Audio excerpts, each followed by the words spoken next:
that this isn't what happened. His colleagues were stunned by his claims. How could you treat diseases with anything other than drugs and surgery, they said. And it was actually another 30 years of struggle before he was actually fully recognised in the Soviet countries. And the reason is, a bit of a long story, but the main reason is that life was pretty difficult in the Soviet countries through those years. People were concerned about fundamental things such as food on the table and a roof over their head, let alone coming out on a winter's night like this, listening to some bloke like me talk about breathing for a couple of hours, okay? But it was finally fully endorsed in 1985. There's a chronology over here in your newsletters.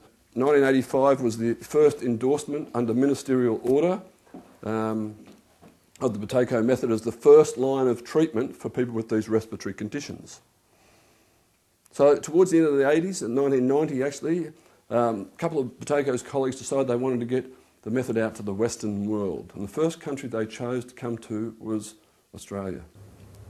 And the reason why they chose Australia was, well, several reasons. First of all, Australia seemed like a nice, good, free, open, democratic sort of country. Good place to bring medical innovation, which you may or may not agree with, but compared to Soviet Russia, I'm sure that's the case. The other reason is Australia has one of the highest incidents. Australia and New Zealand has one of the highest incidents and death rates in the world from people suffering from asthma. And Australia actually leads the world in the treatment of these sleep disorders.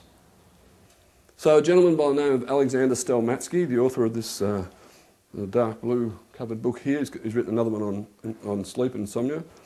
Alexander Stelmatsky's name was, or known as Sasha, came to Sydney, started working and started training people in the Buteyko method. And slowly people started to go along to these breathing courses, having their breathing retrained. And words started to get out. People were able to clear and breathe through their nose for the first time in their lives. They were able to control symptoms such as asthma and wheezing and reduce their need for medications. They were able to sleep soundly through the night with more energy, not gasping or snoring. And word started to get out. What was this new method? You know, is it going to be available to all the people? You know, and pressure started to build on the medical authorities to have a position. And the pressure increased when the TV stations started to pick it up. And the first program featuring the success of the Buteyko method was screened on A Current Affair in about 1993.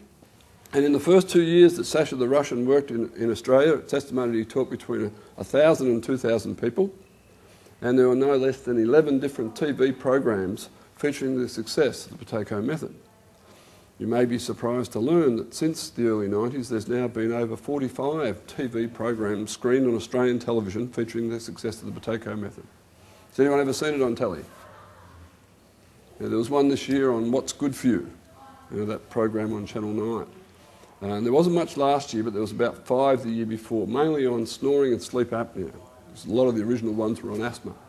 Anyway, the pressure built, and the first trial in the Western world was held on the Buteyko method. It was held in Brisbane at the Mater Hospital.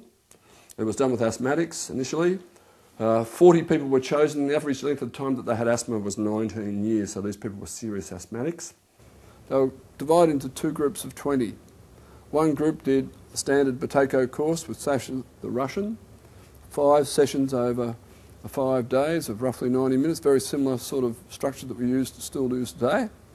The other group were given standard asthma education and management by a trained respiratory physiotherapist from the Queensland Asthma Foundation. And after 12 weeks, the 2 groups were compared. And the people who did the Buteyko course reported their need and use of reliever drugs had reduced by 92%. For those of you not familiar with asthma, these are the puffers that people take when they can't breathe. Their need and use of preventive medication had reduced by 49%. They had a 71% reduction in all symptoms. And both groups were asked to compare quality of life parameters. And the main quality of life parameters they were asked to rank were the amount of coughing, the amount of mucus produced, the quality of their sleep, and their ability to do physical exercise. And all the people who did the Buteyko course reported a great improvement in their quality of life. The people who did the standard asthma education and management are very similar to what's still done today, how to take the drugs correctly, all that sort of stuff, monitoring them over the time. Well, they had no change in the amount of medications they needed. They were still taking the same volumes that they were at the start, They had no improvement in symptoms, and they reported no improvement in their quality of life. You're probably all sitting there thinking, well, gee, if this happened over 12 or 13 years ago, how come we don't hear more about the Buteyko method? And how come we don't hear it from our doctors? Well, at first, there was lots of news. There was lots of things written up. There was lots of media. Doctors gasp at Buteyko's success was written up in the Australian Doctor. Study explains success of Buteyko. Buteyko OK trial finds. Asthma hope in method. All this positive media came out. But the medical authorities are very conservative. They're very slow to change their practices. They were a bit overwhelmed by the results. They certainly weren't expecting them.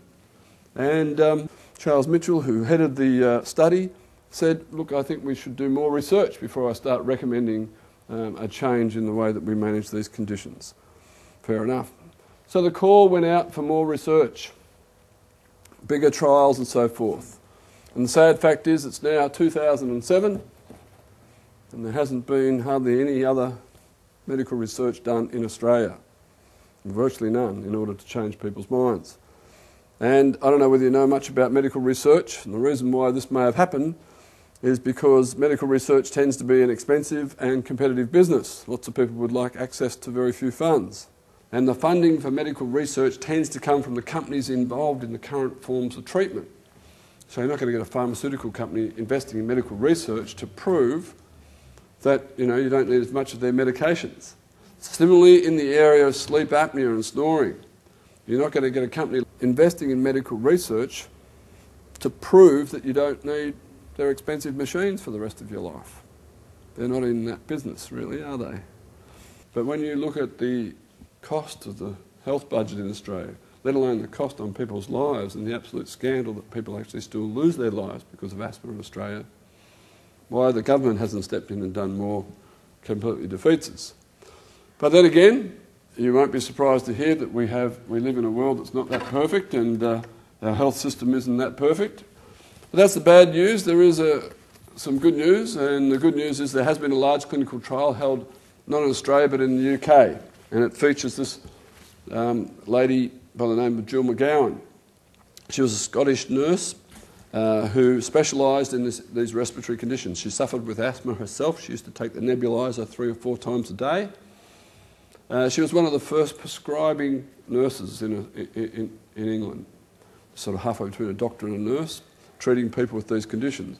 And when Sasha the Russian left Australia after 5 years and started working in the UK, she was recommended to go along to learn about this by a doctor. And she resisted it. What could this Russian teach her about? She was the expert in this area. But finally she went along, and she was amazed at her improvement in such a short space of time. And then she realised, of course, that this is the way she'd been treating people all these years wasn't the best way, and that working class people wouldn't get access to this method unless doctors would recommend it, and they could get it through the national health system. So she put together the protocols for a large clinical trial. She worked in universities, and she applied for funding, 600-person clinical trial. She applied for funding 1 year, 2 years, 3 years. And every year she got knocked back. And the reason why she got knocked back is because the funding comes from the same places. And when they figure out what the funding's for, the research is for, they think, oh, we'd rather invest in something else perhaps. But she's a very determined lady. She did an extraordinary thing. She sold her own family home to raise the capital to invest in the medical research herself. She raised about £50,000, which was a reasonable amount of money, but 600-person clinical trial wasn't a cheap business. And this gentleman here, Paul O'Connell, went over and worked on a voluntary basis. He's one of my colleagues in Melbourne. Worked on a voluntary basis training practitioners, as did Russell Stark from the UK, the author of that other light blue book there. Training practitioners so the 600-person clinical trial could go ahead. Now, initially, the 600 people were divided into 3 groups of 200. Because you're going to need to have control groups and all this kind of thing. But eventually the whole 600 people were given access to the Buteyko method. And the results were even better than in Australia. 98% reduction across the board of all need for reliever drugs, 98%. 92% reduction in preventer medication.